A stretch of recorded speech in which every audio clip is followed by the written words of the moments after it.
ಮಾಜಿ ಪ್ರಧಾನಿ ಮನಮೋಹನ್ ಸಿಂಗ್ ಅವರ ವಿಚಾರವಾಗಿ ಮಾತನಾಡ್ತಾ ಇದ್ವಿ. ಜೊತೆಗೆ ಅವರ ಈ ರಾಜಕೀಯ ಜೀವನ ಹೇಗಿತ್ತು ಅದರ ಬಗ್ಗೆ ಕೂಡ ನಾವು ಮೆಲುಕು ಹಾಕ್ತಾ ಇದ್ವಿ. ಇನ್ನೊಂದು ಕಡೆ ಬೆಳಗಾವಿಯಲ್ಲೂ ಕೂಡ ಇವತ್ತು ಅಂತಿಮ ನಮನ ಸಲ್ಲಿಸಲಾಯಿತು, ಶ್ರದ್ಧಾಂಜಲಿ ಸಲ್ಲಿಸಲಾಯಿತು. ಸೊ ಇದಕ್ಕೆ ಸಂಬಂಧಪಟ್ಟ ಹಾಗೆ ಒಂದಷ್ಟು ನಾಯಕರುಗಳು ಕೂಡ ಮಾತನಾಡಿದರು. ಬನ್ನಿ ಏನು ಹೇಳಿದ್ರು ನೋಡೋಣ. पूर्व प्रधानमंत्री डॉक्टर मनमोहन सिंह जी के निधन ने हम सभी के हृदय को गहरी पीड़ा पहुंचाई है। उनका जाना एक राष्ट्र के रूप में भी हमारे लिए बहुत बड़ी क्षति है। विभाजन के उस दौर में बहुत कुछ खोकर भारत आना और यहां जीवन के हर क्षेत्र में उपलब्धियां हासिल करना ये सामान्य बात नहीं है। अभावों और संघर्षों से ऊपर उठकर कैसे ऊंचाइयों को हासिल किया जा सकता है, उनका जीवन ये सीख भावी पीढ़ी को देता रहेगा। एक नेक इंसान के रूप में, एक विद्वान अर्थशास्त्री के रूप में और रिफॉर्म्स के प्रति समर्पित लीडर के रूप में उन्हें हमेशा याद किया जाएगा। एक अर्थशास्त्री के रूप में उन्होंने अलग अलग स्तर पर भारत सरकार में अनेक सेवाएं दी। एक चुनौतीपूर्ण समय में उन्होंने रिजर्व बैंक के गवर्नर की भूमिका निभाई। पूर्व प्रधानमंत्री भारत रत्न श्री पीवी नरसिम्हा राव जी की सरकार के वित्त मंत्री रहते हुए उन्होंने वित्तीय संकट से घिरे देश को एक नई अर्थव्यवस्था के मार्ग पर प्रशस्त किया।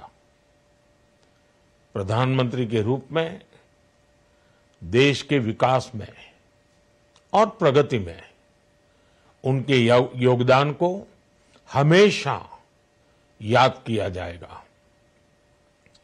जनता के प्रति, देश के विकास के प्रति उनका जो कमिटमेंट था उसे हमेशा बहुत सम्मान से देखा जाएगा।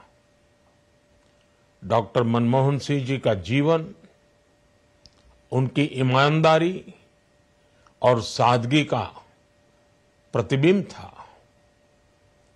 वो विलक्षण सांसद थे। उनकी विनम्रता, सौम्यता और उनकी बौद्धिकता उनके संसदीय जीवन की पहचान बनी।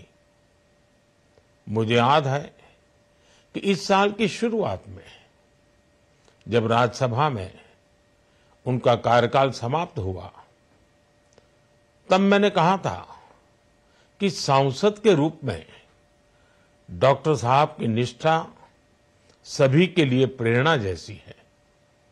सत्र के समय अहम मौकों पर वो व्हीलचेयर पर बैठकर आते थे, अपना संसदीय दायित्व निभाते थे।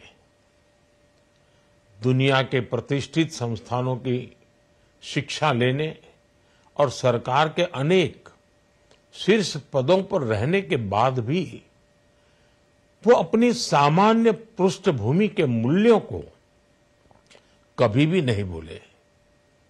दलगत राजनीति से ऊपर उठकर उन्होंने हमेशा हर दल के व्यक्ति से संपर्क रखा, सबके लिए सहज उपलब्ध रहे।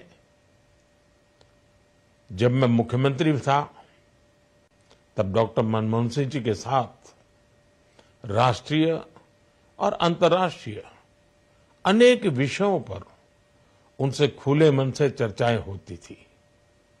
यहां दिल्ली आने के बाद भी मेरी उनसे समय समय पर बात होती थी, मुलाकात होती थी। मुझे उनसे हुई मुलाकातें, देश को लेकर हुई चर्चाएं हमेशा याद रहेगी।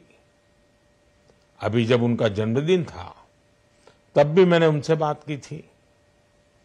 आज इस कठिन घड़ी में मैं उनके परिवार के प्रति अपनी संवेदनाएं व्यक्त करता हूं। मैं डॉक्टर मनमोहन सिंह जी को सभी देशवासियों की तरफ से श्रद्धांजलि अर्पित करता हूं। ಇದು ಪ್ರಧಾನಿ ಮೋದಿ ಅವರ ಮಾತು. ಹಾಗೆಯೇ ಒಂದಷ್ಟು ಮಾತಿನಲ್ಲಿ ಹಳೆಯ ನೆನಪುಗಳನ್ನು ಮೆಲುಕು ಹಾಕೊಂಡ್ರು.